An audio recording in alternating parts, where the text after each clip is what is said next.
Hello, everyone. Okay. Welcome. This week Welcome. we're going to take a picture. Oh, yeah, that's right. We do need to take a picture at the end of this. We are going to remember. Maybe we should put it Mhm. on the script. Take a picture, dingbats. All right.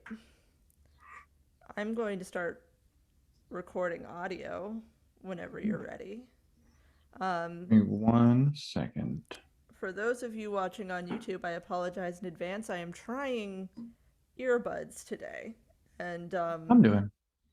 I earbuds don't really fit in my ears. My ears kind of reject them, so we'll see what happens. Also, I should do this before we start recording audio. That's the good shit. I don't know what to recommend. Can it be anything? Anything? Yeah, I don't care. It has to be Um, new. no, no. I just figure we have enough people, like listening or watching. Hi, everyone, that aren't horror fans per se, so we can give them a little something. Let's give them something to talk about. There we go. All right, I'm going to start. Are you ready to start recording audio? Ready. Did we decide who was going to do the hard part? I'll do the hard I part this time. I believe I did the hard part last week, and I know that because I listened to it on the way home from work today You listened to us today. for like 10 minutes, and then I had to stop because I was home. Look at But you. my bonus episode of Attitudes was over, so it came on right afterwards. Oh no. Poor you. I know. Okay. All right. I'll do the hard part this time. Um, okay. Now everybody's going to know what we mean by the hard part. Okay. I'm recording audio. I am also recording audio, and I know that I have waves because I already checked it out and listened back to myself. I also did that like 20 times because GarageBand was just being a jerk and didn't want to pick up on my microphone.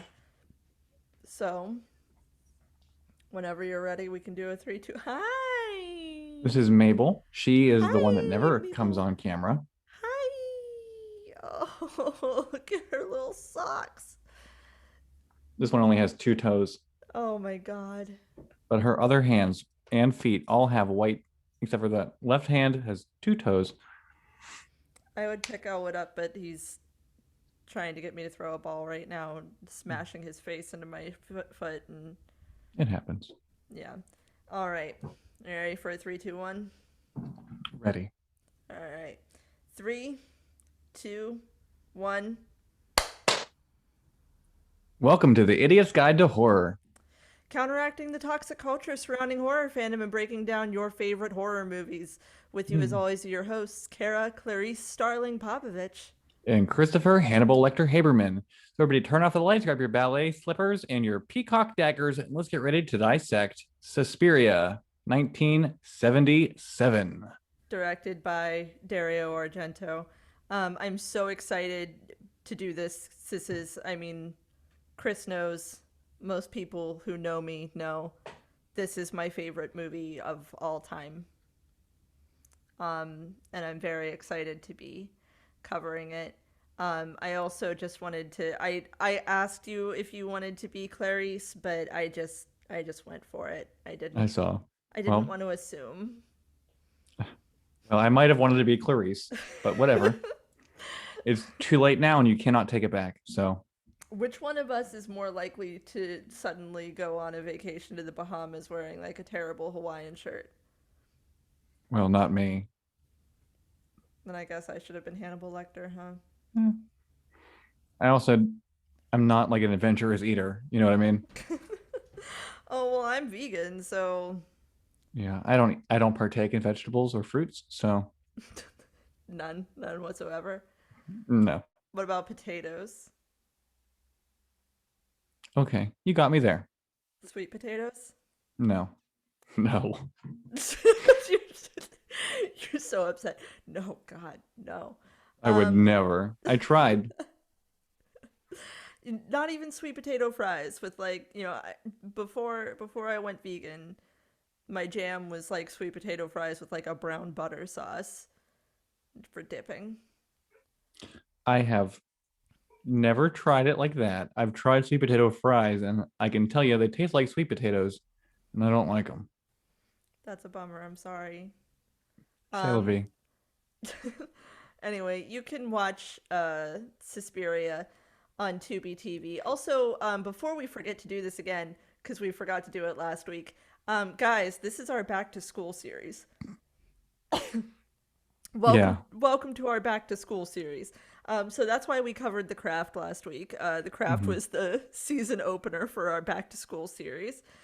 Which And you we might not have noticed because we never mentioned it we until it was too forgot late. to say it.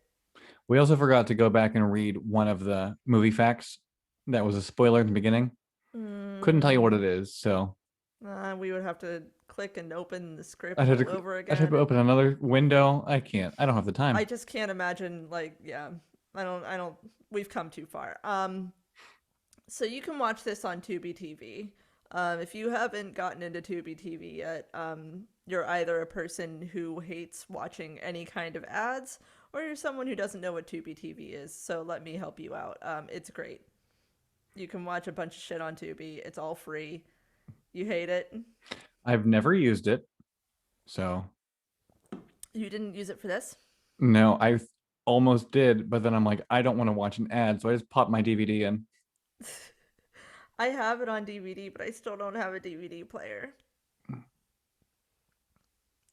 Well, Um, anyway, uh, so Chris, that's me. that's you. Would you like to regale us, since you are so good at giving You us say a? that every week, but I don't You think it's are. true. You are very good at it. Do you want me to I do th- it? I can do it if you want.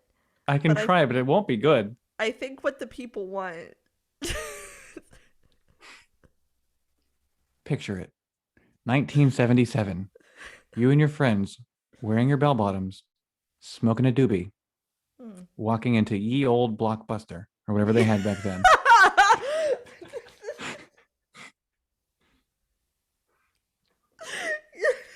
or the equivalent.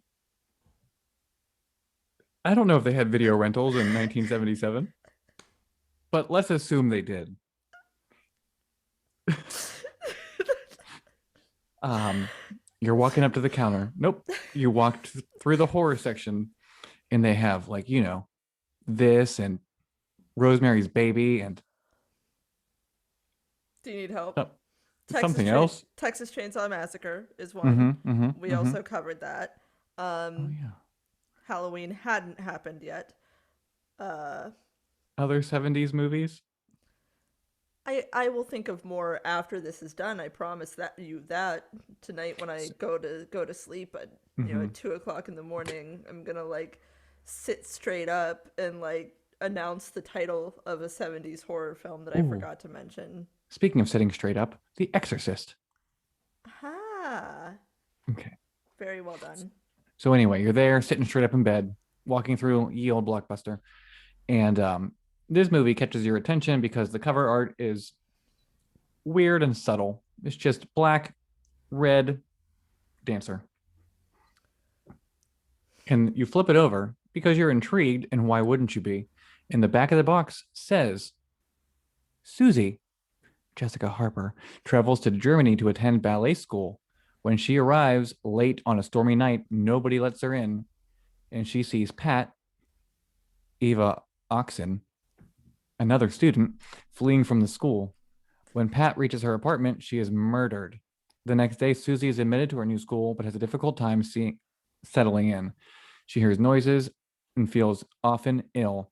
As more people die, Susie uncovers a terrifying secret history of the place. Bum bum bum. Spoiler warning. As usual, we are going to talk this about. We're going to talk this movie. We're gonna talk this movie into the ground. We're going to talk this movie into the ground. We are going to talk about this movie in depth, up to and including the ending. So if you haven't seen this movie, please pause this episode and watch it.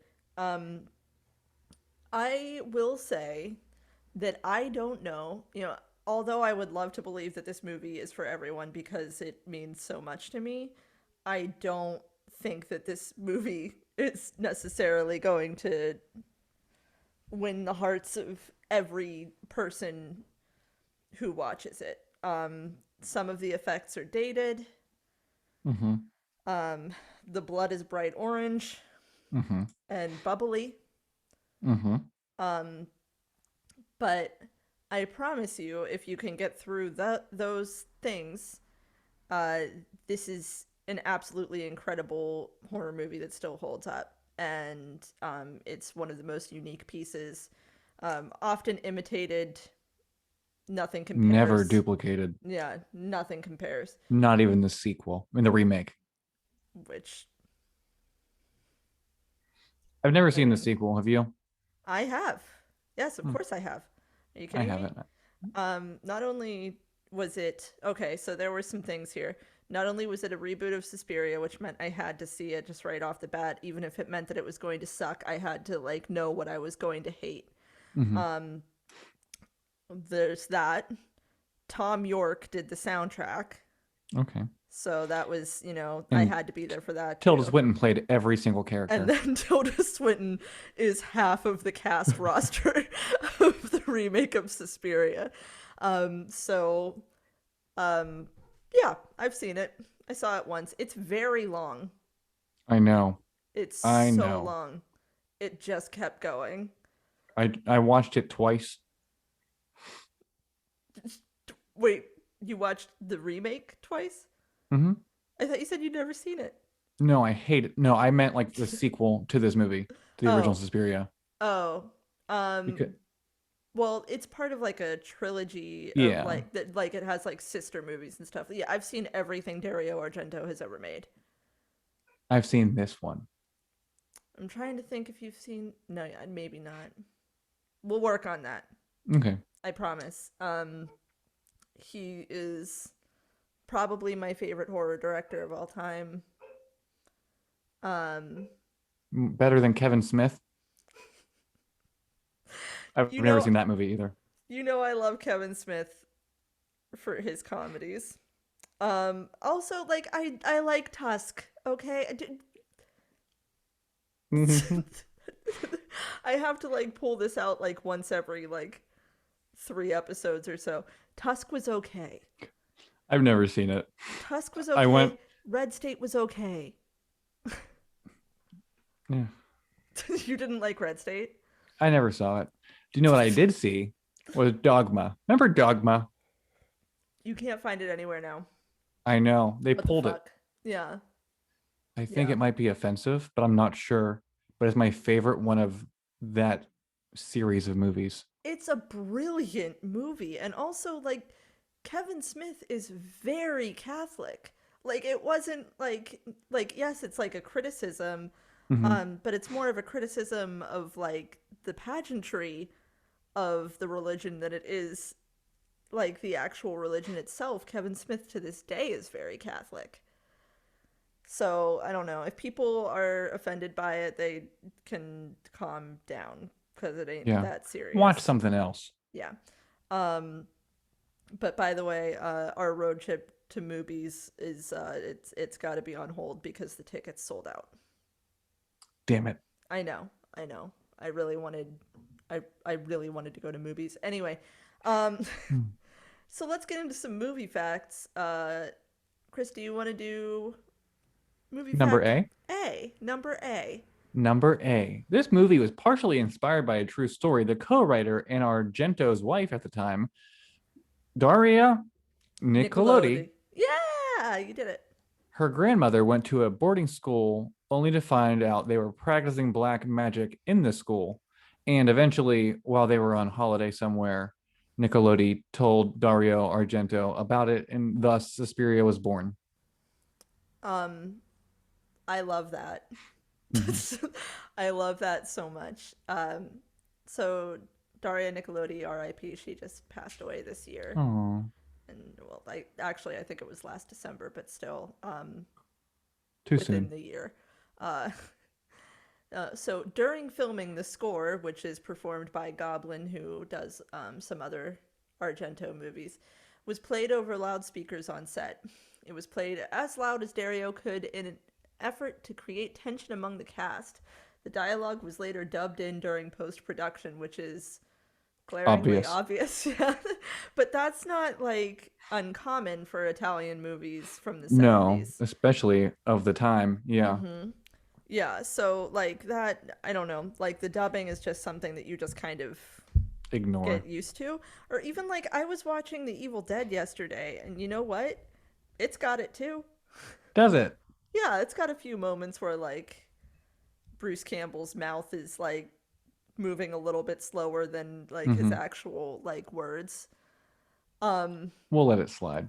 yeah, cuz it's an incredible film.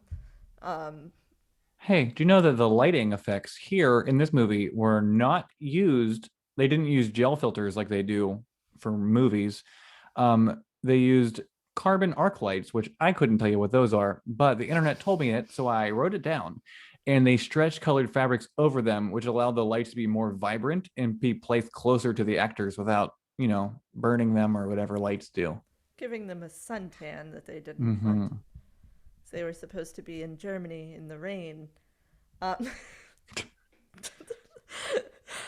Uh, the woman who played Helena Marcos wasn't credited in the film. She was apparently a 90-year-old prostitute Dario Argento found on the streets of Rome. Italy, man. Tell me about it. I spelled Argento that wrong there too. I. Huh. It's okay. We got it. Now the whole world knows. I was gonna say you just told on yourself. You could have just let it go. Mm. You want to do E? Oh yeah, I forgot what you Number were E. doing. All I can hear is Where there's a are we? dog barking outside my window, and somebody started cutting the grass. So Hmm. great. And now it sounds like she just It's ran the dog over. it is 7 p.m. Yeah, Why? I don't know. Everybody should be like at 7 p.m. on a Thursday for us, not for you. For you, it could be any time. Who knows? Time isn't real, it's cyclical. But like 7 p.m. on a Thursday, what you should be doing is watching the season finale of RuPaul's Drag Race All Stars, which I was watching while I was working on the script moments ago because I want to see it before it gets spoiled for me on the internet. Yeah. However, Yeah. number E, this was the final film to be done in three strip Technicolor, which means something I don't know, but it means something. And the color scheme in this movie was based off of Snow White and the Seven Dwarfs, whatever that means, also. I love that you're telling me right now that you don't know what this means because earlier this week when you texted me and you were like, "Did you know that this was the final film to be done in three-strip Technicolor?" I was like, Mhm. "Chris, like good job." I don't know what it And means. I assumed that you knew what it meant because you like texted me it out of the blue and I was like, "He's so fascinated."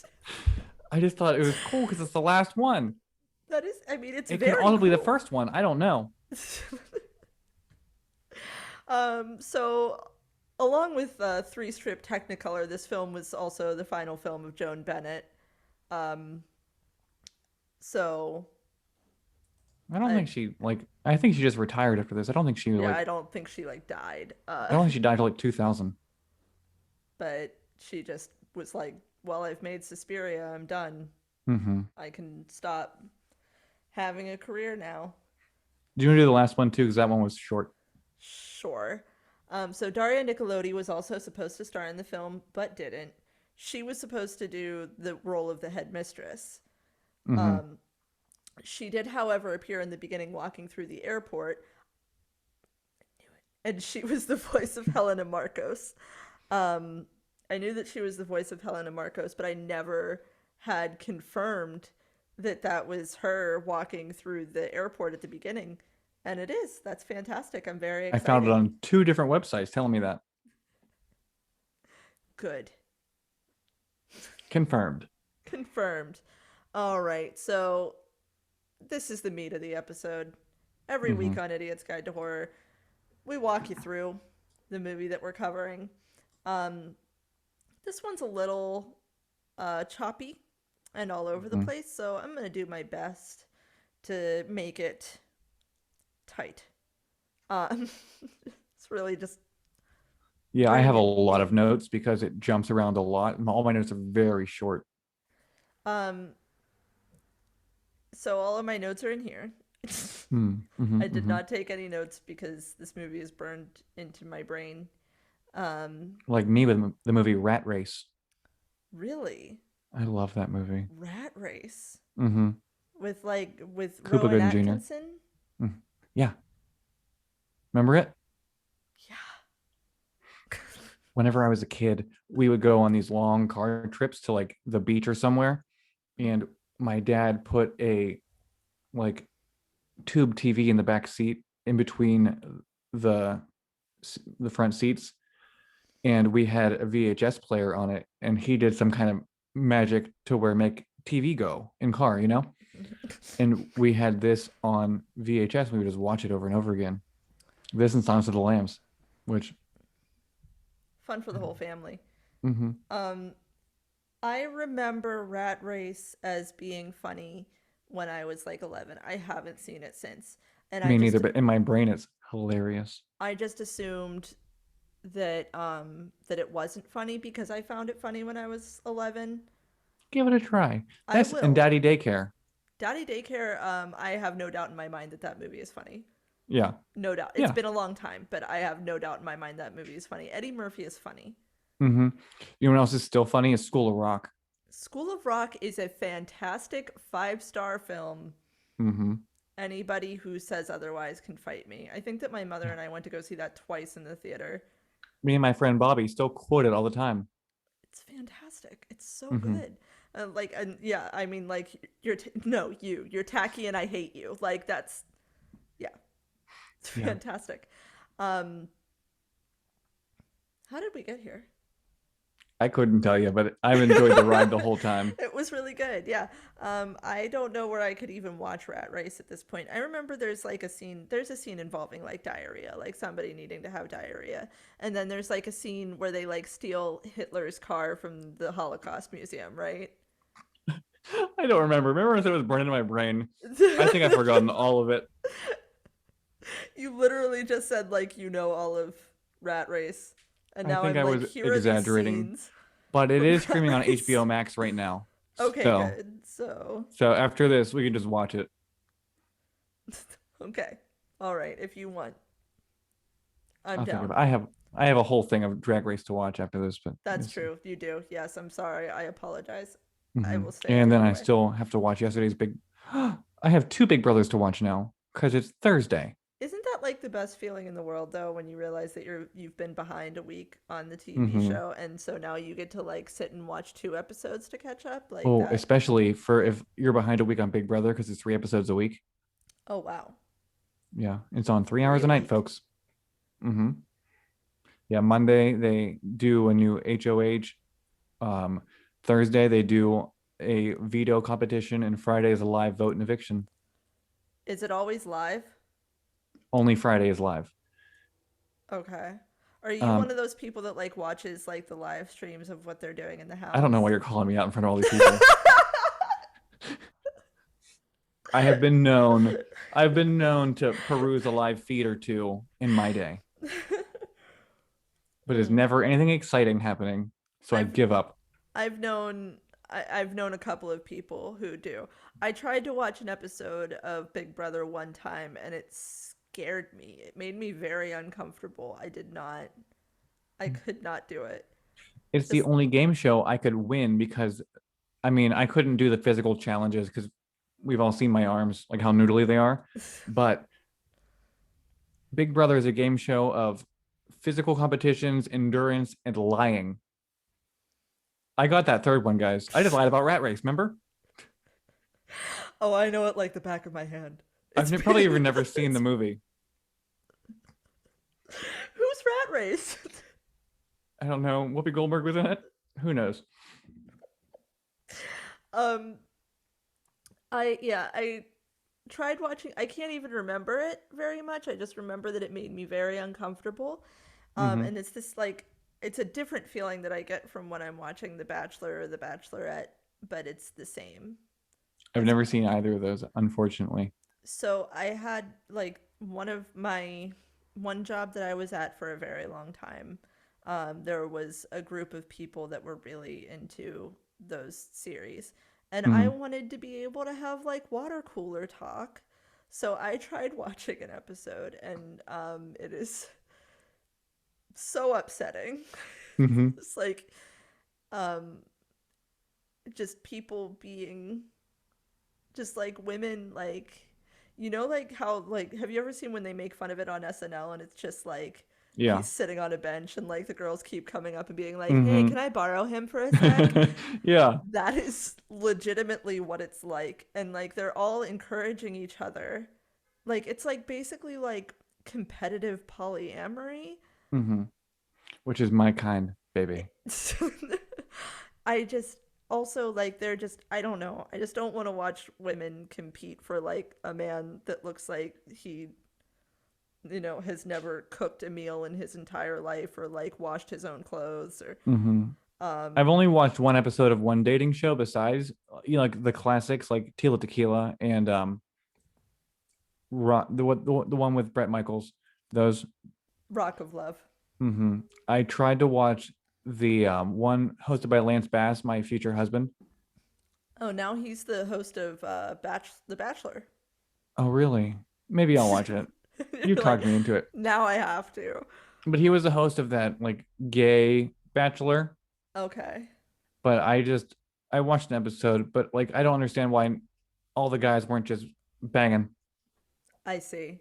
because Um they were all better looking than the man they were supposed to be falling in love with. I see. I see. Um, I'm trying to think of if I've ever watched. I used to watch Next. I used to Oh watch yeah. like marathons of Next. Yeah. Um, and that show is so funny because that's not what the real world is like at all. And But what if it was? if that's what's happening to you when you're dating, like seek help I want to walk off a bus and somebody scream next. and like have your like the most embarrassing things about you like just plastered next to you. Hmm. Yeah. What would your next profile be? Eventually we're going to talk about Suspiria. What would your next profile be? Okay, it would be my name, my Hmm. fake age, which is 27, Okay. and then it would say, can't grow a beard, Okay. hasn't left the house in 3 years, Hmm. something else. Pick something funny, you know? What would yours say? Okay, so my name, Hmm. my actual age because I don't know. I I can't imagine a situation where I would ever want to be in my 20s again. Uh is basically a 62-year-old person Hmm. uh talks to her cat.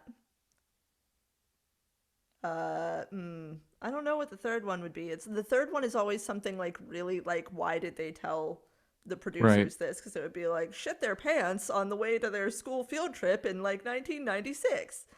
Yeah, that was me. Thank you. Anyway, Suspiria. It's a movie. We've all seen it. Next.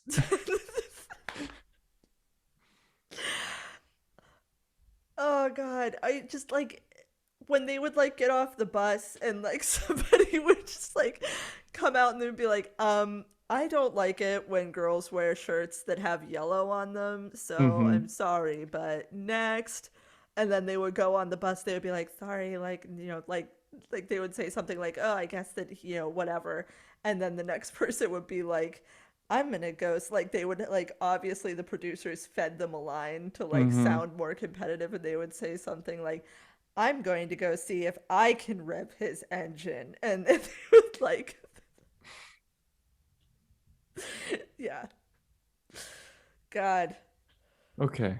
We spent 26 minutes talking about next. So I guess it's time. Hey, we're going to talk Suspiria, 1977, directed by Dario Argento. Should we start the whole Opens, podcast over? we might as well. This movie opens with a narrator That says who, like three lines, and yeah, then I don't we never hear the remember. narrator again. Susie Banyan wanted to go to the most celebrated dance school in Germany. That's all I got down. I don't remember any more of it. I wonder if he was paid a marijuana cigarette like the guy from Texas Chainsaw Like Massacre. Yeah, like John Larroquette was for Texas Chainsaw Massacre. Hmm. Yeah, I don't know. Um, so Susie arrives at the Munich airport, and it is an insane rainstorm. It's raining like crazy, and she gets in the cab and she heads to the ballet academy. And when she gets there, another student, and we don't know her name yet, has flung the door open, and she's yelling something, but we can't hear her. And then she flees the building, and so Susie's like, "That's weird." And then she goes and she rings the bell, standing in the rain, and the person on the other end is like, "Go away! Like, we don't know who you are. Go away! Leave us alone. We don't want you here." So she gets back in the cab and goes to a hotel. Meanwhile, the girl who ran away, her name is Pat. Hmm. She gets to a friend's apartment. The apartment, beautiful. How could I even describe it in words? You can't describe any of the sets in this movie in words. No. They're You had to have lavish. been there. They're lavish. They're luxurious. They're even if you don't plan on watching the movie, just Google Suspiria Hmm. 1977. Go through the image search. Have yourself a feast for your eyeballs. The Um, hotel or apartment or whatever this is like red, red. mhm. And she gets to her friend's apartment and it is blue.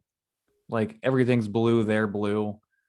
Um, she's talking about getting kicked out of school. Her friend says she can sleep on the couch as long as she wants. Um, so Pat decides to go use the powder room to dry off because it's a monsoon outside. Yeah. The windows blow open and we all just stare. She The won't tell her friend why she's upset.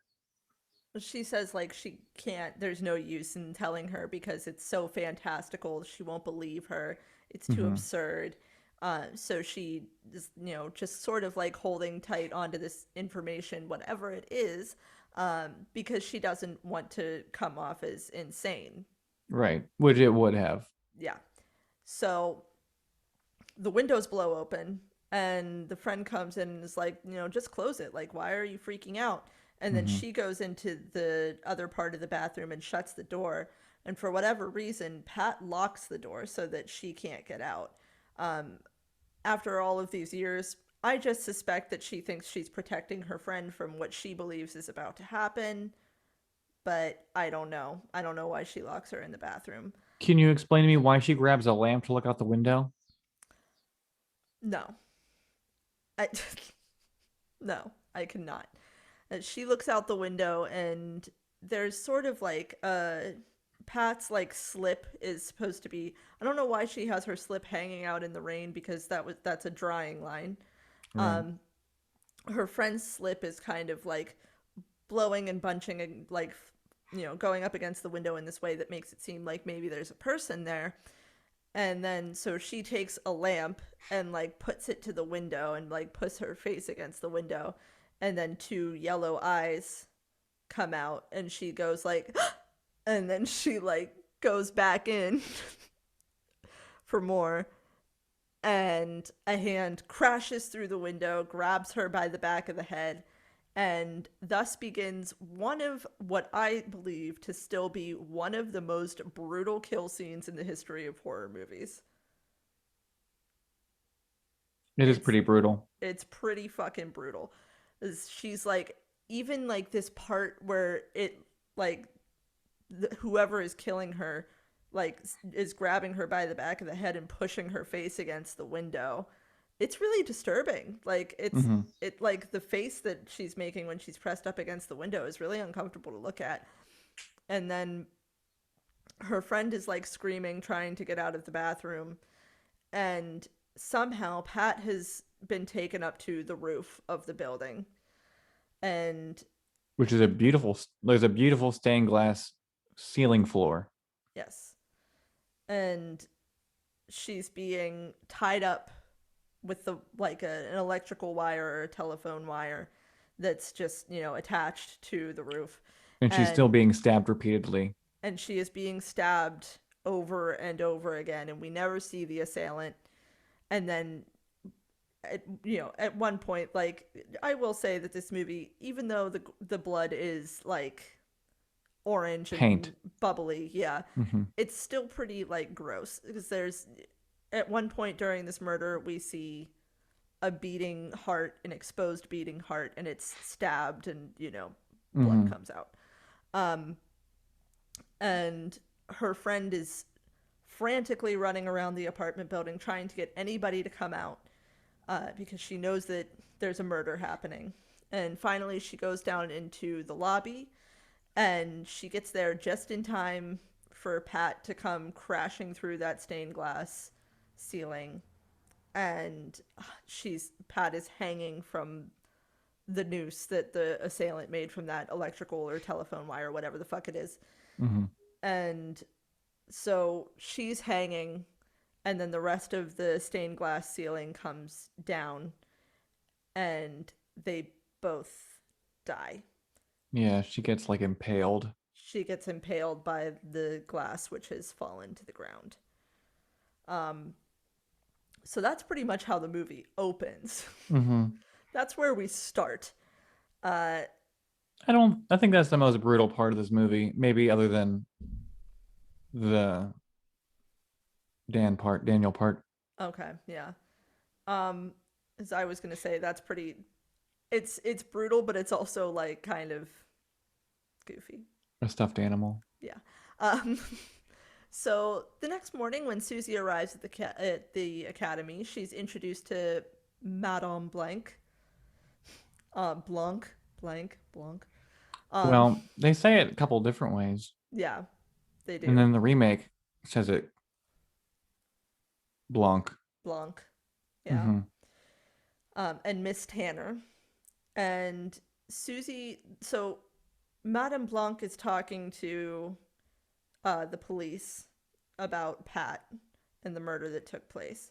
And Susie remembers that um, she saw Pat and she heard her say something, but she can't remember it. Also, at this time, there's just like this really weird disjointed conversation where like Madame Blanc comes over and is just like curt and rude and is like, "We don't have a room for you. We've set up an apartment for you. You'll have to pay $50 a week." Um, just like But it being comes out of her tuition. right. So I don't think it's that much. I don't know. It was the 70s. I was about to say It I could be a don't. lot. Let's. I mean, do you wanna go over what happens with the girls in the locker room while I do an inflation calculator? Yeah. So Susie's staying $50. The school doesn't teach anybody to dance, Madame Blanc says. They expect you to know it already. Or maybe that was Miss Tanner. Who cares? Um, so in the locker room, she gets a locker. She needs to borrow shoes from another girl. She meets her new roommate, Olga, and Olga wants her $50 up front. Um, they're talking, Susie, Sarah, and Olga. Olga comes over and she says something about Susie and Sarah, both names begin with an S. She hears that people's name who start with the letter S are the names of snakes. Yeah, and Sarah's sticking her tongue out at her. So with the cost of with inflation, Mm-hmm. um, in 2021, Susie would be paying $225.25 a week to stay in that apartment.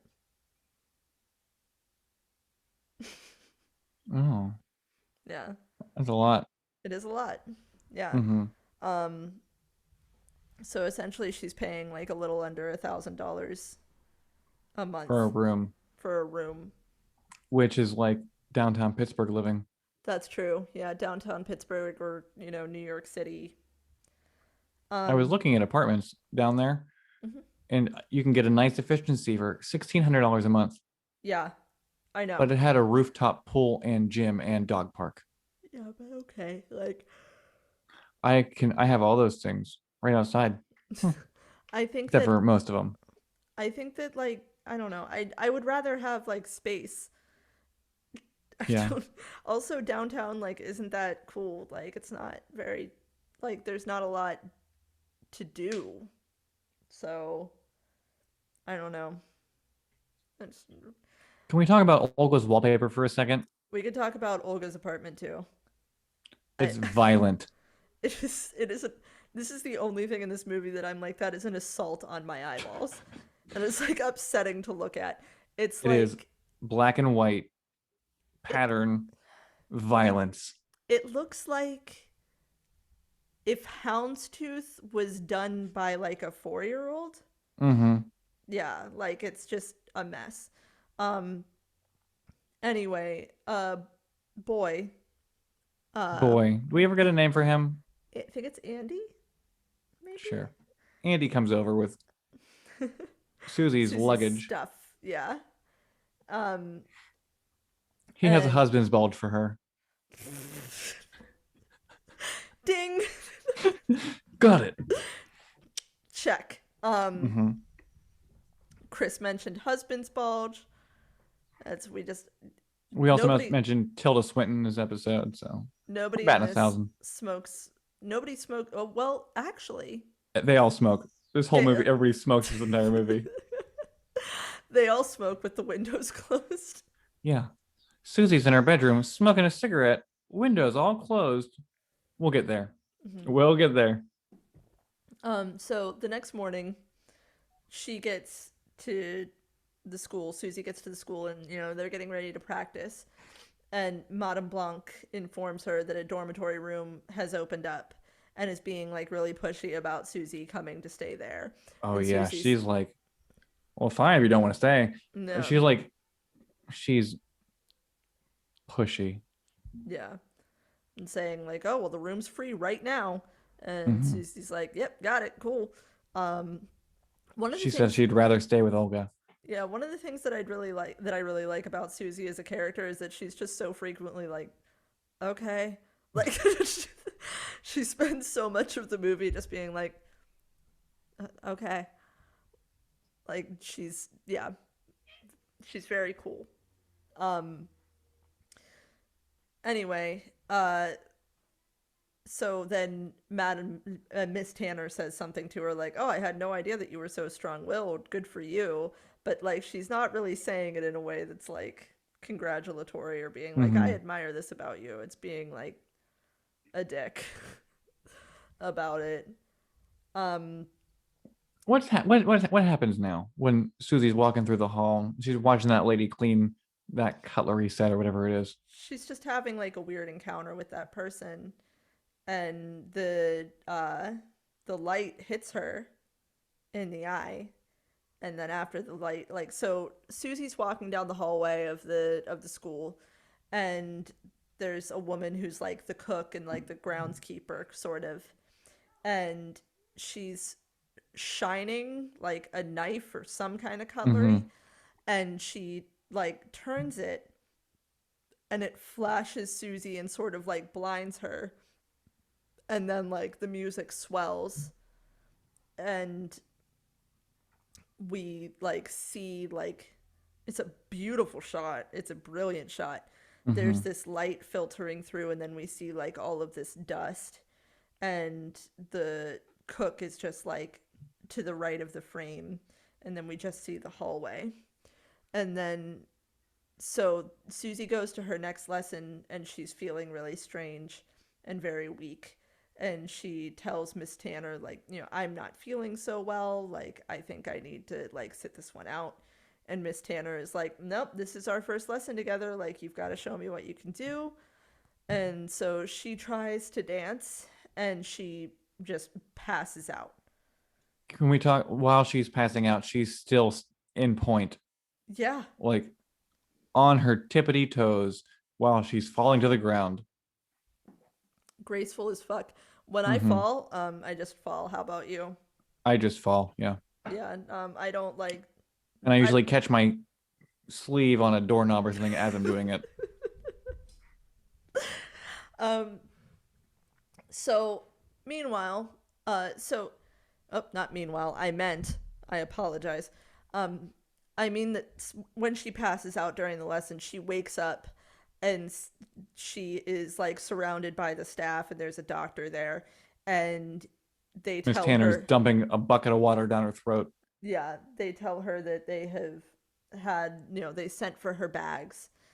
Um, and she, like, essentially they moved her into the dorm because they said that, like, they need to keep an eye on her. They're worried about her.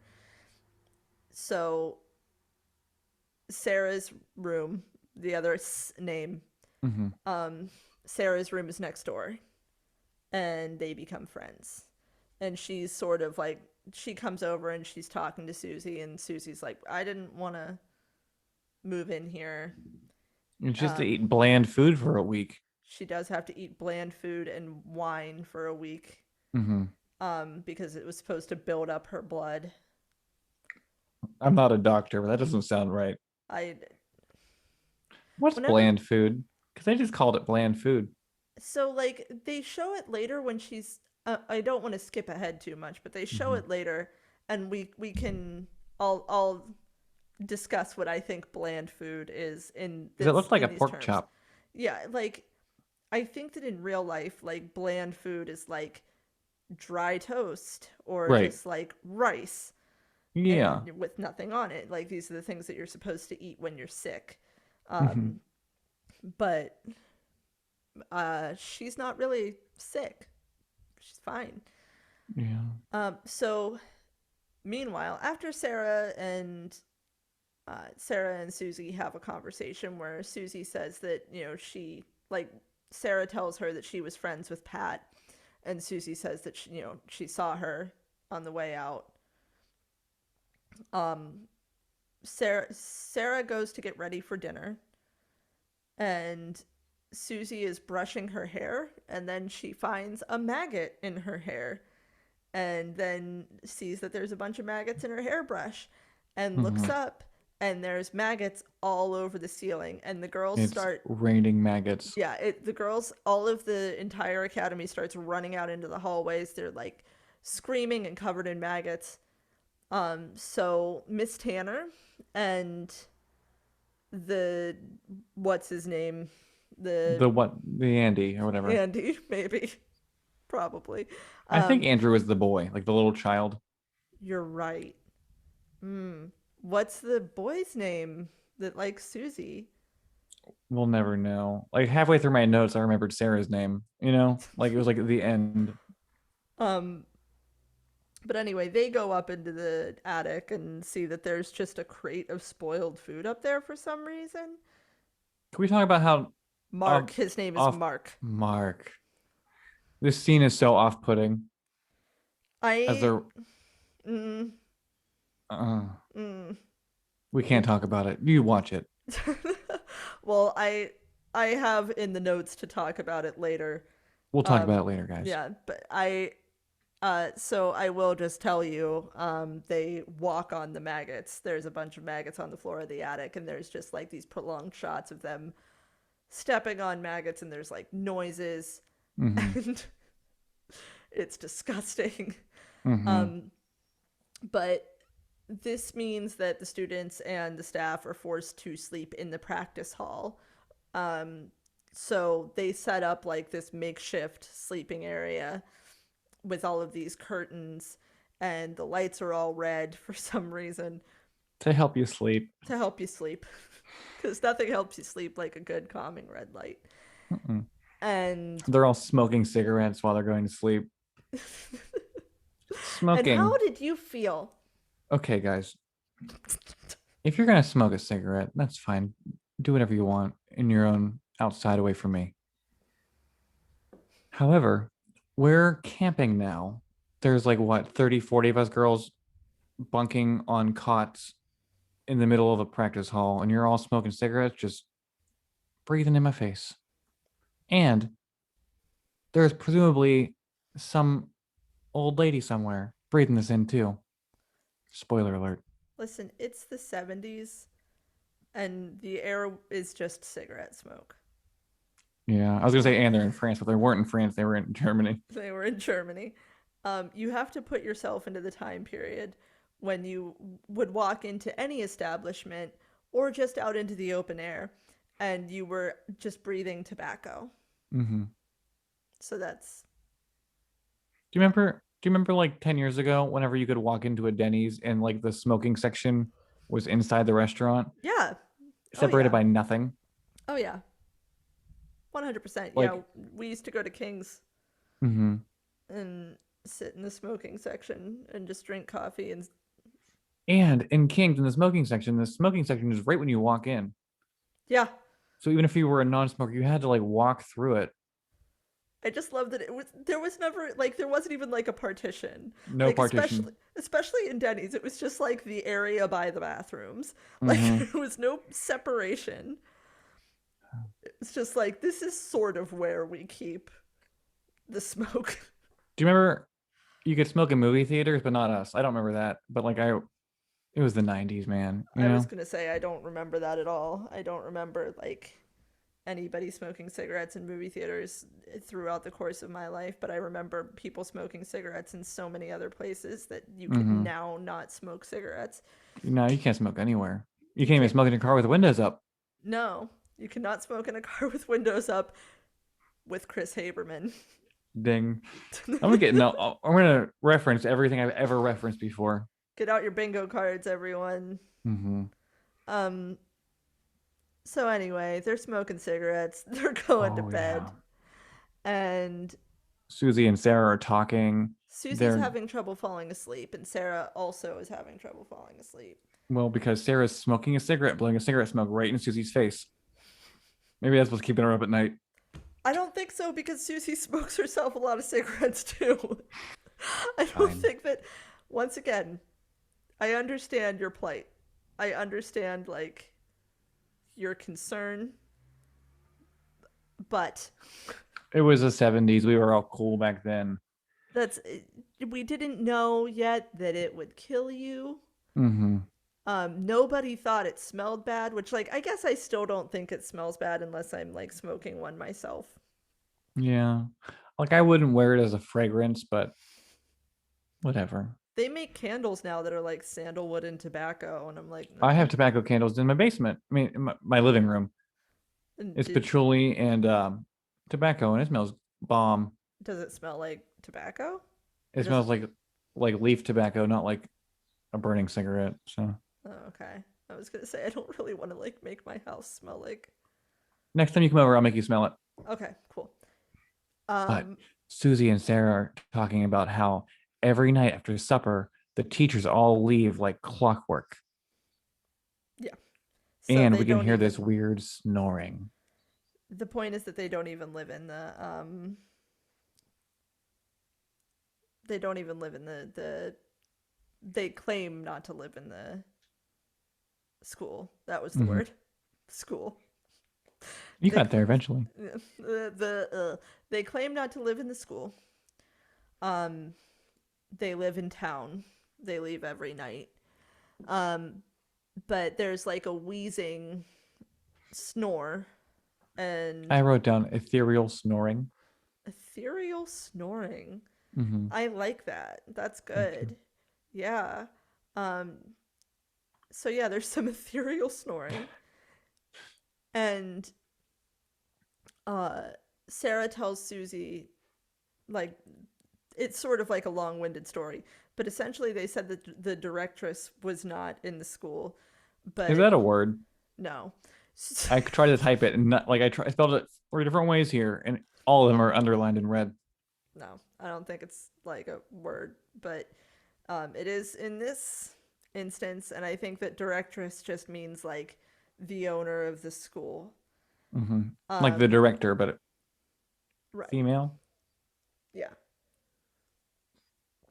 So she says that she's sure that that wheezing snore is coming from the directress because she had been made to sleep in a room next to her like a year ago or something like that. Um, and the directress is not supposed to return for a long time. So the next morning, um, This guy's still tying his dog outside and leaving him there all day. yeah, yeah, and yeah, the blind pianist, Daniel, he Hmm. has a seeing eye dog, and he leaves the dog tied up outside, and he goes in to play the piano for the ballet dancers, because that's his job, Hmm. and he's a working man. And Miss Tanner busts into the practice hall and she starts yelling at Daniel that his dog bit that Madame Blanc's weird little vampire nephew, Albert. Oh yeah. Albert. But the Um, lady who was cleaning the cutlery set did something to that dog. yeah, yeah, because they were like walking together, Mm-hmm. and she flashed her weird knife at the dog, and then the dog got angry and supposedly bit Albert, and Albert had to go to an urgent care sort of situation. Yeah, Um, 1977 urgent care. yeah, what they call it, like the first aid clinic or something like that. Mm-hmm. But Daniel, like, immediately like is like, I fucking quit, and Miss Tanner does some messed up ableist shit and throws his cane into the middle of the room, and he says, like, just want to remind you, like, I'm blind, not deaf. Do you understand what I'm saying? I am blind, I am not deaf. um so he leaves. And then later that night, Susie is hearing the staff when as they're leaving for the night, but she realizes that they seem to be heading somewhere inside of the building, that they're not leaving the campus, that Mm-hmm. they're going inside of the building because the door, the front door is to the right and they're going to the left. And she's telling this to Sarah, but she gets so tired that she can't like stay awake. And Sarah counts the footsteps she hears as they pass. And then This is mean where the whole movie loses me. the dog thing. No, the counting footsteps thing. Why? Because Sarah starts writing them down midway through them walking, and presumably there's more than one person walking. How is she counting these footsteps? Even if she was counting these footsteps, what is she writing down? They walked 13 steps and then they took 12 more steps and they took 4 steps and they took 8 steps. She didn't write down any directions. She just wrote down numbers. We see the paper later. So this math word problem is where they lose you. Yeah. This is where you cannot, you can no longer suspend your disbelief. It'll come into play more later. Okay. All right. I understand that. I get that. Okay. But meanwhile, the main event of this Mm-hmm. sort of portion of the movie is that Daniel is going home from the bar, Where there are and men in lederhosen dancing on the table. yes, and that goes on for like a full 30 seconds for some reason. Mm-hmm. We This whole really scene is like long. it's very long. But he's sort of walking home through like a big empty square, Mm-hmm. and the dog. Oh, here's another part where I lost my like I couldn't suspend disbelief. Daniel crosses at the light when the light turns green. How did he know the light turned green? Does the dog know that? Because dogs are colorblind. Okay, so first of all, yes, seeing eye dogs do know. Okay. Also, um, I my stepdad was blind, Mm-hmm. so I can completely attest to the fact that like a lot of the times blind people know how to get around better than we do. Well, like I wasn't concerned that he couldn't get home, like because I fully believe that he could get home from the school. I just didn't know that the dog would know the light changed so he could cross the street safely. Yeah, seeing eye dogs are trained to, like, they can hear things, they like, Mm-hmm. even if they can't see colors, like they understand like what that change means, like, And yeah. then there's Clarence who's just laying in this ball. He hasn't moved in an hour. He's like, when you gonna pick me up and put me on the ground so I can pee? Oh, he's an angel. He's so cute. um Anyway, Daniel's dog tears his throat out. After like the longest scene. It is like a lot of like just atmosphere and tension building, and then the dog gets spooked and We like, hear bird flaps. I don't know what's going on. yeah. It's just a long time of the dog barking and then Daniel screaming, "Who's there?" And then the dog barking and then Daniel screaming, "Who's there?" Right. And But there's what's no one weird there. is as soon as the dog rips out his neck, which is gross, by the like, it is gross. Yeah. But the But dog runs away and the police are right there chasing after him immediately. but the dog mouth The is dog so mouth clearly like is a it's Build-A-Bear. Yeah. yeah. Right. It looks like, and it's not even like a good stuffed animal. It's like a silly looking stuffed animal. Like they just took like They went to Target and grabbed anything off the shelf. right, yes, yeah. And they just like attached it to Daniel's neck, but he does a really good job of pretending that he's, getting his jugular eaten. So, Mm-hmm. um, And it's like the shots of the dog actually tearing apart some sort of meat is very gross. it is. It is. Um, but I mean that dog was eating good. Mm-hmm. That's where I sit And on the dog this doesn't issue. die. And the dog does not die. There you go. We can cut it right here. Boom. Spoiler alert. The dog doesn't die. Um, anyway, the next day, Susie and Sarah are talking about Pat again. And they go swimming. And Sarah, like, reveals that she had been, like, really close with Pat and that Pat had been, like, increasingly becoming obsessed with like the staff of the school and taking all these notes, and like she discovers that the notes are gone, Mm-hmm. and Susie is all drowsy again, and um then Sarah gets out of Susie's room, right? Like Yeah. she's There Susie's falling asleep. She tells her that the notes are gone because she had left them hidden somewhere. She only has one thing left on her, which is the paper with all the number of steps that somebody took within the school. And then the last thing Susie hears before she passes out is, "Susie, do you know anything about witches?" You know? yeah. And so Um, she runs. She's hearing noises. She keeps staring at the door, the other door in Susie's room, which I thought was a clock for some reason. Because in my notes I wrote Sarah staring at the clock. Um, the clock opens up, and then I said, "Oh, maybe it was just a door." She leaves the note underneath Susie's ashtray of all the steps. mhm, She tries to. Sarah's running. The doors are all locked. She goes to the attic for some reason, but whatever. We see these scary yellow eyes that we saw in the beginning of the movie with Pat. Someone hits her in the head. She breaks a window, gets into this room, and the longest scene in this movie is Sarah stacking up these suitcases in the wrong order, followed by whoever is chasing Sarah trying to unhitch this door with a like a with knife. like a barber Sweeney Todd knife. Yeah. It is that for like a good 3 minutes.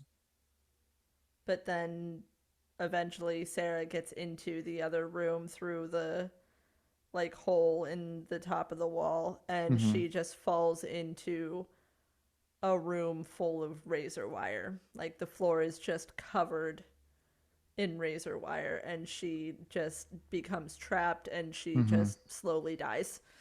She Um physically got hurt filming this too, really? because when during she came here not knowing how she would die, she knew she was filming her death scene.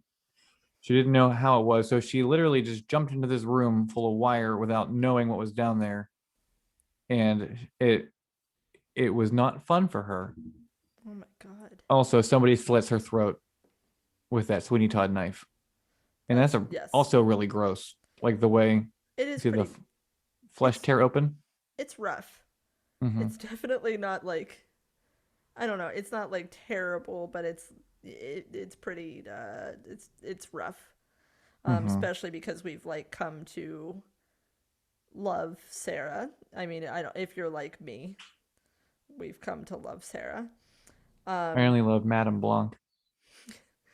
the next day, um, Susie finds that Sarah's room is empty, and so she phones uh, what she thinks to be Sarah's friend, Dr. Mandel, but it turns out that he's actually Sarah's therapist. It's actually her psychologist, and Hmm. it's a young little baby Little Udo baby. Kier, little baby Udo Kier. Um, I don't know if this was his first role, but I every time I'm always like, I just can't believe he was ever young. Um, Cause I'm just so used to seeing him as like a rough old man. Um, but so Mandel explains to her that the school was actually founded by Helena Marcos, um, and she was believed to be a witch. And when the school was like taken over, they got all of the black magic shit out. He says that the witch was chased out of town. She was also known as Master Suspiriorium, or the Mother of Sighs. Not sighs like Size, like sighs like That's me. that's He also says the word occult really weird. He keeps calling it the occult. the occult. Yeah. Hmm. Um. So Susie learns this like disturbing history of the school, and They call over this really old man. yeah, it's Mandel's colleague, and he's a professor of the occult. I And have never in my life seen a crazier set of eyebrows on anybody yeah, than this man's eyebrows. pretty intense brow situation. That's true. God, Yeah. I don't, I don't know how you could see like they were so long. I don't, were those wigs? I don't know. Eyebrow wigs. Yeah, like I'm working for your face. I don't think so.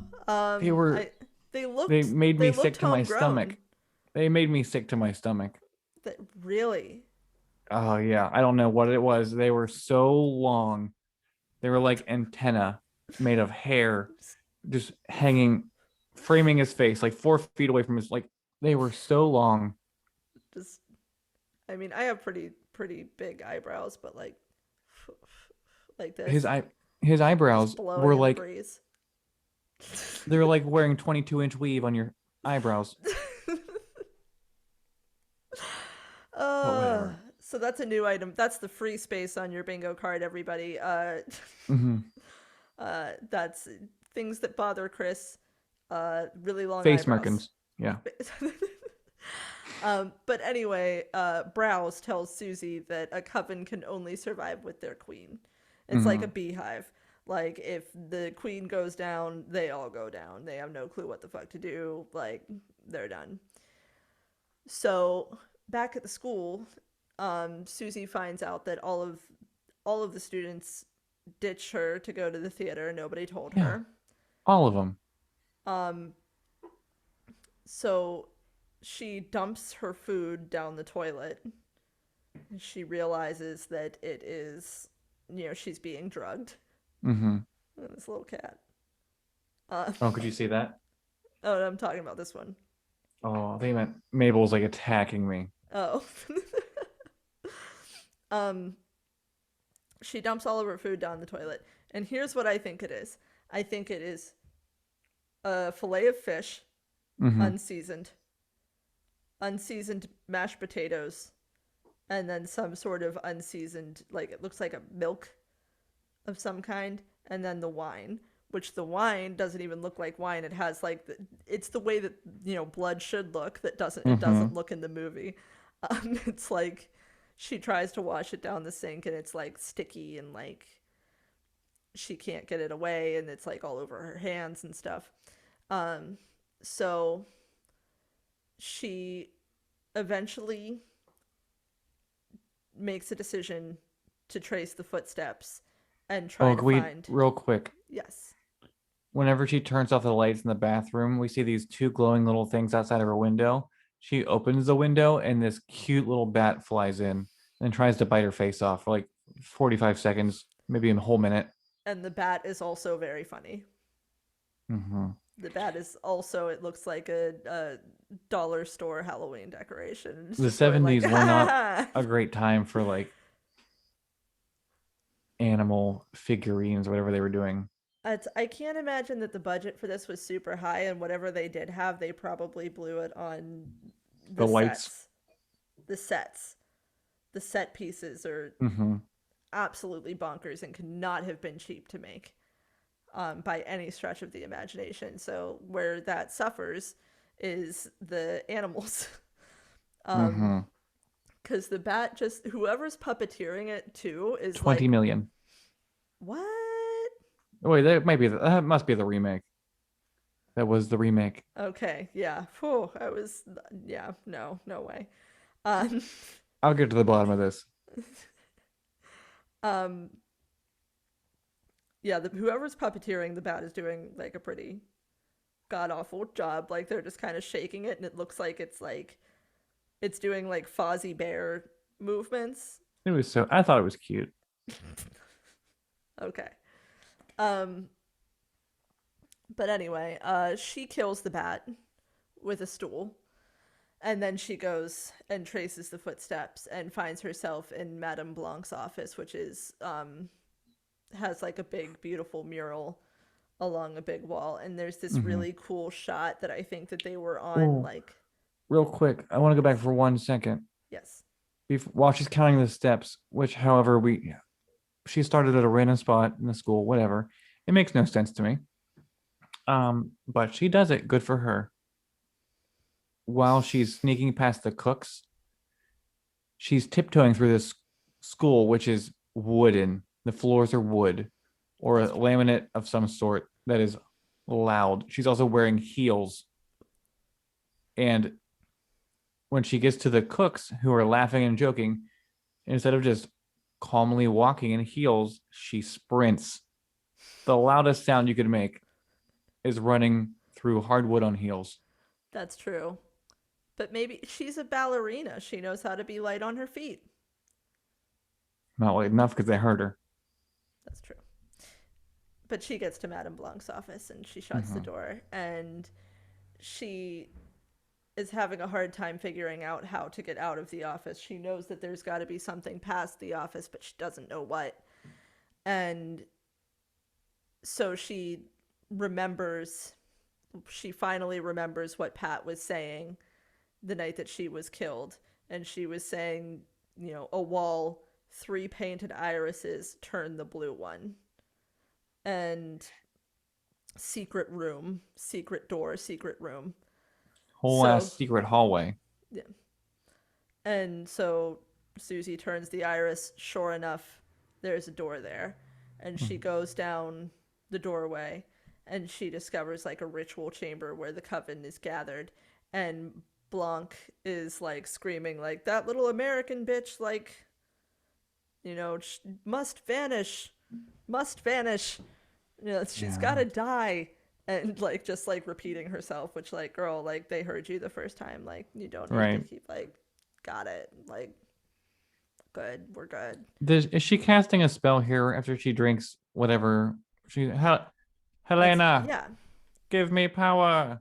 yeah, And because then she's like, sickness, yeah. death. Well, when she says sickness, Susie, she has like a visceral reaction. Her body Hmm. reacts. So I do think that that is a spell. Um, when when Susie sort of flails, um, she she finds Sarah's corpse, which has Nailed. like, yeah, it's nails. There's nails in the eyes, nails in her wrists, um, and she sort of like screams a little bit or like makes a noise. And so we keep forgetting to bring up what's his face, the big scary guy, I don't remember his name. Plavos, Oh, let's call him that. Plavos starts chasing her. And so she goes into another room and she finds the directress. and accidentally wakes her, and the directress reveals herself to be Helena Marcos. Mm-hmm. And she's just like laughing hysterically and taunting Susie. And Susie woke Helena Marcos by knocking over this like insane peacock decoration. Yeah. It's a Um, glass peacock covered in like billiard balls, yes. um, which was a prop from Dario Argento's first movie. Profondo Rosso. I don't remember. I saw it. I Well, saw it it's when I not. was typing up. I don't. Profondo Rosso wasn't his first. It was just his first very popular movie. When I was looking up movie facts, that's what it said. It was a prop from his first film. Bird with the Crystal Plumage. Yeah. Right. Maybe that was it. Maybe that's the bird. Anyway, because I know that we're probably pretty far into this. I haven't checked for a while. How far are we Hour into this? 13. Yeah, we're pretty far into it. Um, sorry everyone. Anyway, They love it. they love it. You guys love it. Yeah. Um, Susie grabs a peacock dagger. well, Um, Sarah's reanimated corpse comes back to life. yeah. Open through she Helena gives that iconic whatever she said, which I put in today's Instagram post. I don't You remember want to what it was kill? though. She's like, you want to kill me? You want to kill Helena Marcos? Mm-hmm. Like, And yeah, she goes, hell is behind that door. You're gonna meet death now, the living dead. And right, that's when Sarah's reanimated corpse comes in the room. right, yeah. Um, so Susie remembers what what's his face said, what Browse said Mm-hmm. about the coven not being able to survive without their queen bee. And while like Helena is taunting Susie, there's some sort of thing that's happening during the storm, like the outline of Helena is reacting to the lightning. So Susie, even though she's currently like in invisible mode, Susie can see her by this outline. And so Susie takes the tail feather from the glass peacock and stabs her and like through the neck. And we Mm-hmm. see like it go out the other side in close up detail. Um, and then Susie runs out of the school, and the school is on fire, and the entire coven is destroyed. The end. Happy Suspiria, everybody. So every week on Idiot's Guide to Horror, we don't like to just make you go off of our opinions of these movies. And before we give you our opinion, we like to give you some other people's opinions too.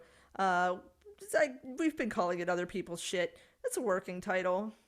Um, Maybe someday we'll change it. Maybe someday we won't. yeah. So I already knew what review I was going to use, but I forgot to screenshot it.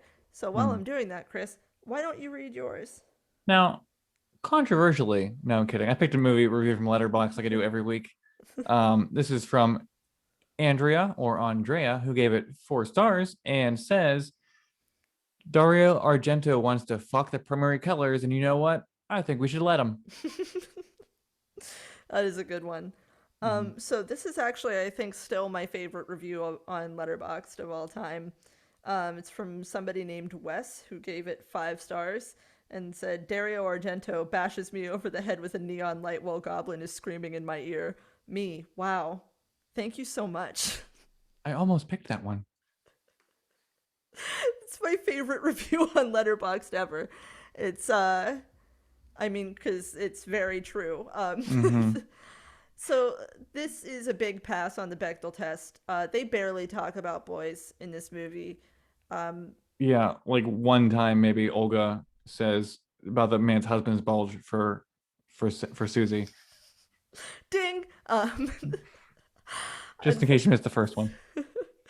Unfortunately, there is just absolutely no people of color in this movie whatsoever. Not one. Not one. So it does not pass the Duvernay test at all, not even on the most basic of criteria.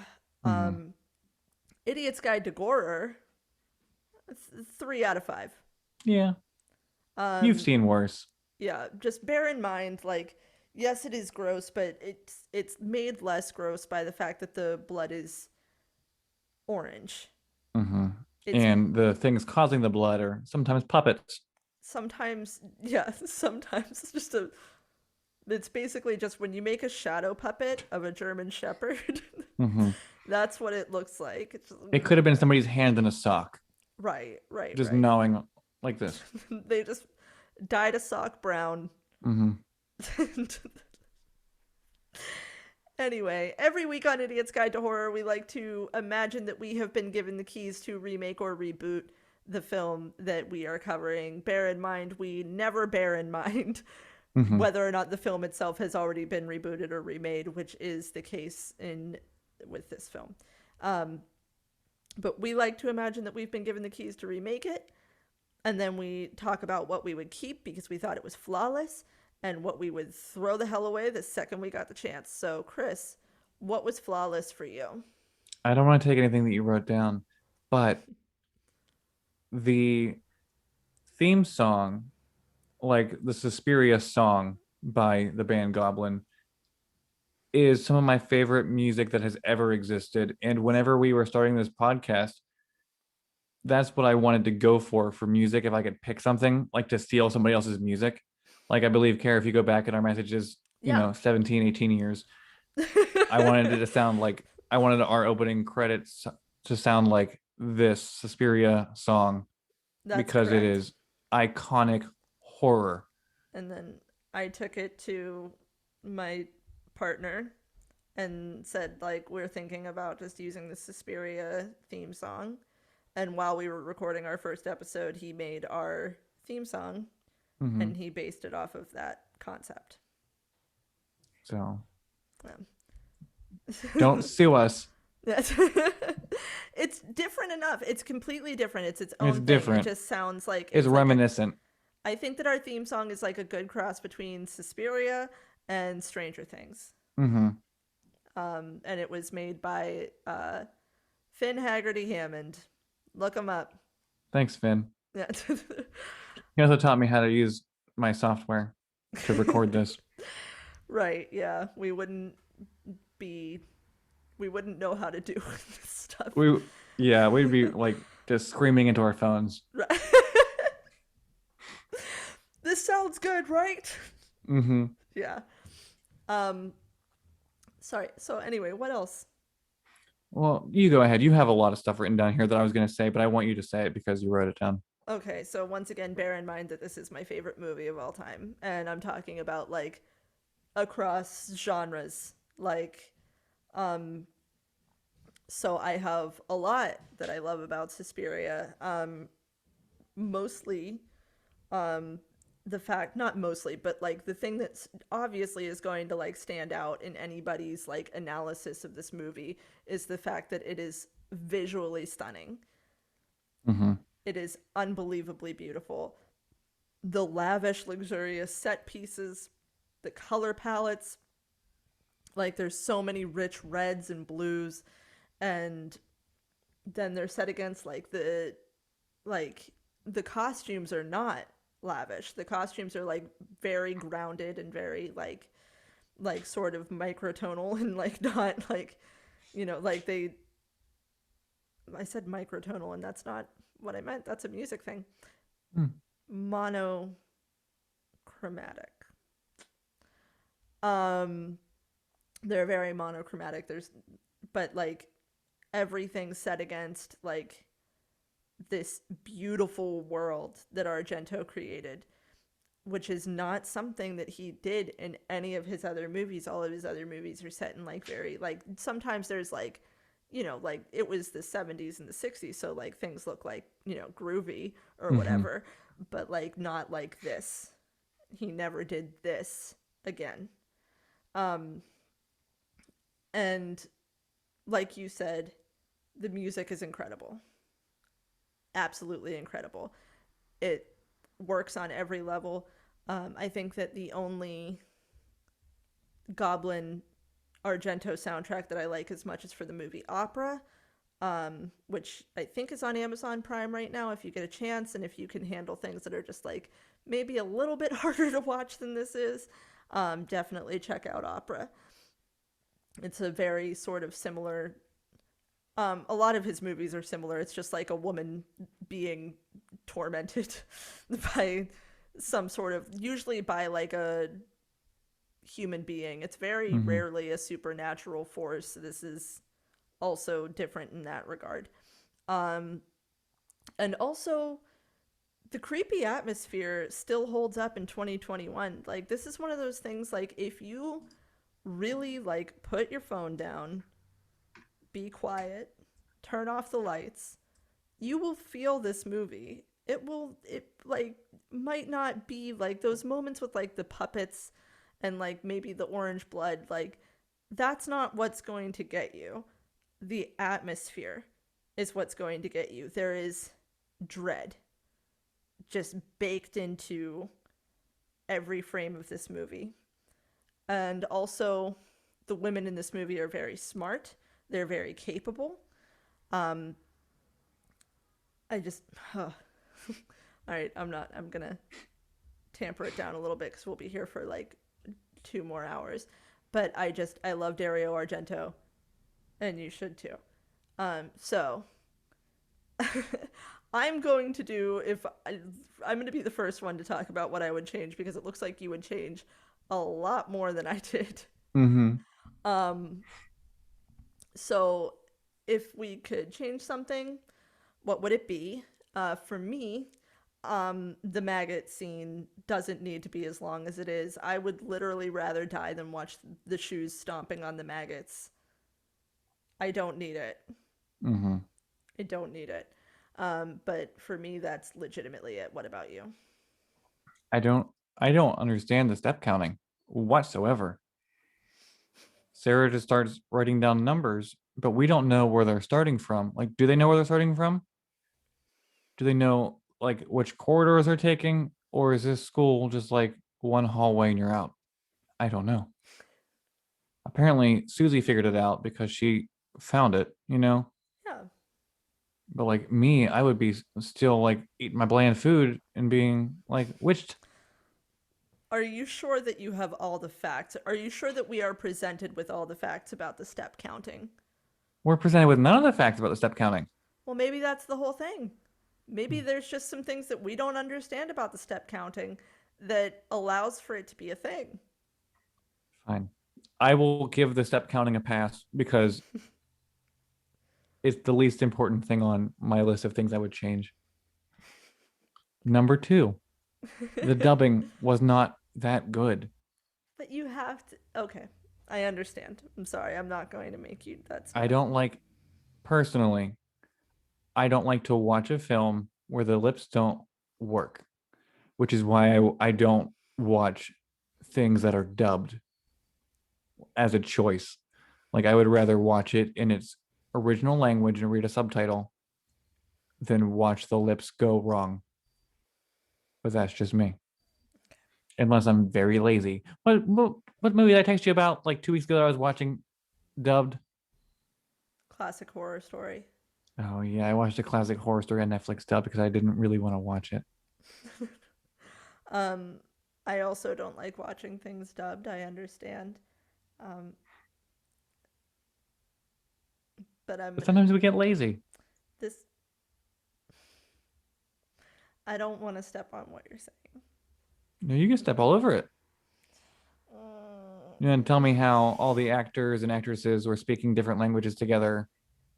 Yeah, I think that part of the charm of Italian movies of this era, there's a reason why like they were called like spaghetti westerns and like Hmm.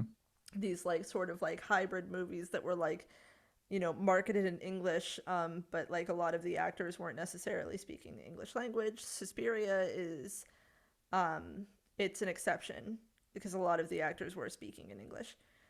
But I think that it's part of the charm. Like, um, Dario Argento also wrote one of the only westerns that I like, which is Once Upon a Time in the West. Hmm. And one of the best parts of Once Upon, and not like one of the best parts, but I just think that part of the charm of Once Upon a Time in the West is the fact that it's like so clearly dubbed. Um, it's just part of the charm of watching older foreign movies. Now, like, we have the subtitles and we stick with the subtitles, and, like, movies aren't necessarily marketed like, when Parasite came out, it wasn't dubbed. You just went to the Mm-mm. theater and saw it with subtitles, and like it won Best Picture because it was such an incredible movie. We're past this thing. But back then, I think that America, was even more xenophobic than it is now. And they definitely didn't want to endure watching anything that was in another language where they had to like deign themselves to read Most what of the the people people are I've saying. dated would not watch a foreign movie. That is so depressing. I'm so sorry to hear that. I watch my movies alone anyway because they're going to talk the whole time anyway. Yeah, I hear you. That's But there is one movie that is dubbed that I love, and I don't know if it's good or not, but it's Kung Pao Enter the Fist. it's great. It's great. I Yeah. love kung fu movies though. Old kung fu movies are fantastic, and it's another hmm example. I was actually like that was one of the things.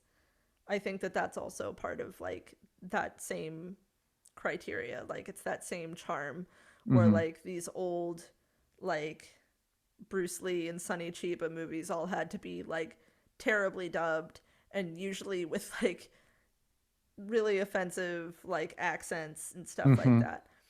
Um if you can find them like with just their original subtitles, it's like gold. It's incredible. Same with like the old Godzilla movies and stuff. I'm going to stop. This is so nerdy. I could go for hours. What's the other thing that you would change? I didn't, there was no concise motive for the witches. Like I know that Eyebrows said that all witches want is to acquire the most wealth, but that wasn't good enough for me. Why why did they want to kill Susie Bannion? I don't know. Why wouldn't they just let her live at the hotel with Olga? Then she'd Um be out of their hair. I think that there's something to like they don't really talk about it, but I think that the reason that these like people are being like kept there is to like do their bidding.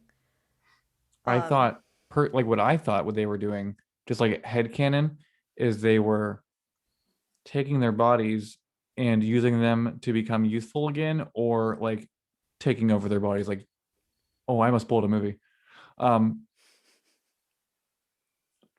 like they're going to put their consciousness in the other bodies to live on forever.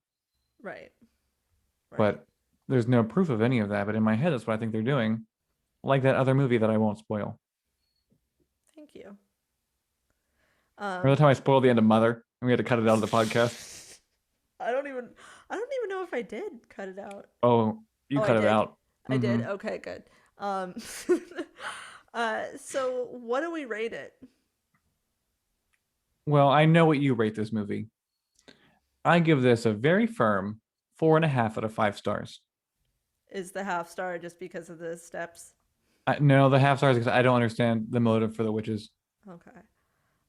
Well, yeah, I mean like that makes sense. Um yeah, I give it 5 out of 5. But Duh. this is probably not surprising anyone. Um I just I feel like I've rambled enough in this episode. So I'm We have just more going to rambling to do. We have a new yeah. segment. Yeah, we have a new segment. So since there are, and some of you who have been watching us on YouTube, you got a little bit of this before we started recording the podcast, started Mm. recording the audio. Um, we have decided that we have enough people listening to us that are not big horror fans. So now every week we're each going to bring you an idiot's guide to non-horror and recommend you one thing that we've been enjoying this week. So, Chris, what have you been enjoying this week? Okay. I have not watched this week. However, hearing you talk about Suspiria being your favorite movie of all time across any genre wanted me to let you guys know what my favorite movie of all time across any genre is, and that is the movie True Romance. And if you haven't seen it or heard about it, it is a movie directed by Tony Scott. The screenplay was written by Quentin Tarantino. It is starring Christian Slater and Patricia Arquette, with special guest appearances by literally everybody else in the entire world. Dracula's in it. Gary Oldman, Christopher Not Walken, Dracula. You're right. You're right. You got it. Don't worry. Keep going. Keep going. Brad Pitt, Val Kilmer. It is a movie about roller coasters and cocaine that you have to see. It is the greatest movie, in my opinion, of all time. So there, might be streaming somewhere. Let me look to see if it's That's streaming anywhere. that's a good recommendation. Last I checked, True Romance was not streaming anywhere, but I could be wrong. I own it. If you want to come over and watch it, feel free. It is on HBO Max currently. Oh, good. That's great. So that's streaming. So my non-horror recommendation for the week is also on HBO Max. So I'm sorry if you don't have HBO Max. Get it You get together. AT&T, it's for free. So. um, or steal somebody's password, whatever you got to do. Mm-hmm. My non-horror recommendation for the week is a indie movie that was released in 2020. And it is written and directed by Miranda July, who I understand is a polarizing figure, but I love her. And the movie is called Kajillionaire. And Oh, I never heard of it, but I saw you review it. yeah, it's unbelievably good. So what Miranda July specializes in is sort of like the loneliness and, all of the aspects of like human connection. And Kajillionaire is her most accessible work for sure. If you are into this, maybe delve a little bit more into Miranda July's history. She's an artist, and her films definitely like smack of artistry in a way that rubs people the wrong way a lot of the time. But Kajillionaire is much more mainstream, and it stars Evan Rachel Wood as a young woman named Old Dolio Dine who lives with her parents, and they all live the life of crooks. And Old Dolio doesn't know anything about connection because she's only ever been with two people that never show her affection or never show her any care. And in the middle of a con, they meet Gina Rodriguez's character, and things just sort of all change from there. And it's unbelievably touching, sometimes really funny, sometimes really sad, and all around entertaining. So, highly recommend Kajillionaire on HBO Max. Maybe I'll check it out. Hmm. Anyway, so you can contact us. I just saw the bottom of Oh God. So you can contact us. You can email us questions, comments, recommendations to idiotsguidetohorror@gmail.com. Please feel free to email us. Tell us what you're thinking. Tell us what you would like to see more of, what you would like to see less of. Like, we are here for you. Well, we know what they would like to see less of, and that was Sleepaway Camp 2 Yeah, on no, Happy Campers. you guys really hated that. Like, we just started getting our listens back because of the craft, but Sleepaway Camp is like firmly planted like where it was. Mm-hmm. Sleepaway Camp 2, I guess I should Right. say, is firmly planted where it was. So email us questions, comments, recommendations to idiotsguidetohorror@gmail.com. You could also do that by following us on Instagram @idiotsguidetohorror. Drop us a comment or a message. Let us know what's up. What do you think? What do you want to see more of? What do you want to see less of? You could tweet us @horroridiots, but we're not going to see it, just to be frank. We're on Facebook at facebook.com/horroridiots. We also have a YouTube channel, and some of you have been watching, which is dope. Thank you so much. And please also rate our podcast on iTunes to help other horror movie fans find us. Please tell a friend. We love you. Yeah. Thank you. So I think that we've got a few more back to school movies in us. So that's where we're going to be for a little bit. And then that's going to take us right into spooky season. I ate a pumpkin muffin today. It is. I ate a It's. peanut butter and Nutella sandwich today. Oh, that sounds good.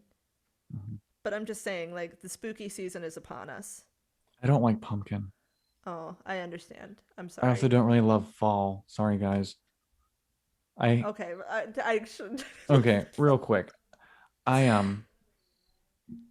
I don't like to be cold so much Right. that I only want it to be 95 degrees or higher all the time.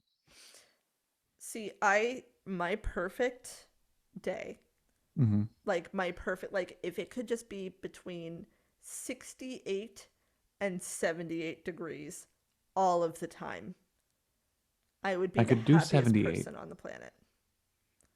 I could do 78. I don't want to I want to wear a tank top and shorts all year round. But I also understand that I look so cute in a denim jacket or a cardigan that I can't deprive you people of that. So I understand we need fall. It's true. You do look cute in a denim jacket. I have not seen you in a cardigan yet, but I have seen you in a denim jacket. It's good I have stuff. like 30 in my closet that I will break out here very soon. That's I am excited. We're all excited. Stay Um, tuned, listeners. on that note, thank you so much for dropping by. Uh, Yeah. I don't know what to say. What's a good like sign off for like back to school? Study. Um, Sorry. Why am uh, study. Uh, don't get uh, expelled for smoking cigarettes in the bathroom. don't get expelled for smoking cigarettes in the bathroom. Um, bye. Never waste your pain. Never waste your pain. Bye. Good night. Take a picture, Love you. dingbats. Bye. Okay.